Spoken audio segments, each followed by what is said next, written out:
this next hour, we're going to talk a little bit about who we are and the work that we do. In particular, the work that we do as progressive activists and organizers around the state. And we are going to spend some time refreshing our memories on how the Texas legislature works, because since they only meet for 5 months every other year, we often kind of forget in the in-between all of the little ins and outs, the areas where we can exert pressure, the areas where we can be very strong advocates for the type of change that we're looking for. And then we have 19 months in between sessions to forget everything. So we will go through a few different sections today in the hour that we have together. A little bit of background on Indivisible Texas Lege.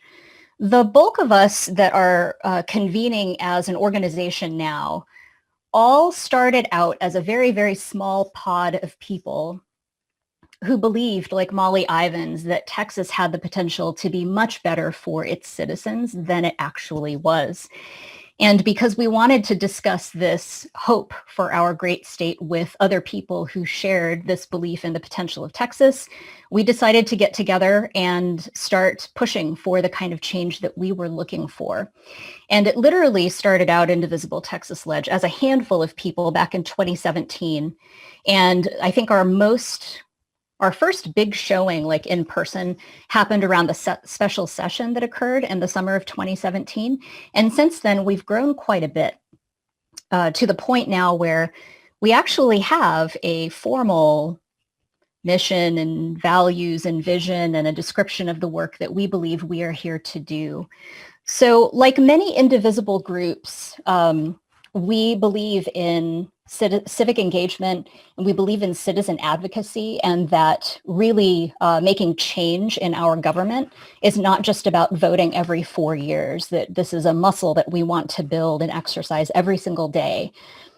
We also are very heavily nonpartisan, which means that even though some of our values may align with one particular political party, it doesn't mean that anyone, regardless of whether they have a D or an R after their name, should be free of accountability for choices that they make. And ultimately, what we're looking for is equality for all Texans. We believe that in the state legislature, our elected officials often act as politicians before they act as public servants, and we are looking for the reverse. We want all of our elected officials to be able to see themselves as public servants that look at data to help drive their decision-making and their policy and their legislation. And the work that we do as organizers and activists, about 100 of us or so, in Indivisible Texas Lege, is to educate and motivate Texans to vote. Not only vote, though, to also organize and engage and activate on an everyday basis, especially during session, so that we can help to create a Texas legislature that reflects the full diversity of Texas. There are a handful of lead organizers for the group, and to be clear, these are not people that were democratically elected to lead the organization. These are all folks that have stepped up to say that we are ready to do more in order to help create a sense of coordination across the state. So today, you'll hear from me as well as Marika Lege, who is based out of the Houston area, Alexander Montalvo from Fort Worth, and Sharon Kramer from the Denton area. And each of us will be presenting a very quick section of the agenda. So we will start off in just a moment with Marika, who's going to take us through some of those fundamentals of the Texas Lege.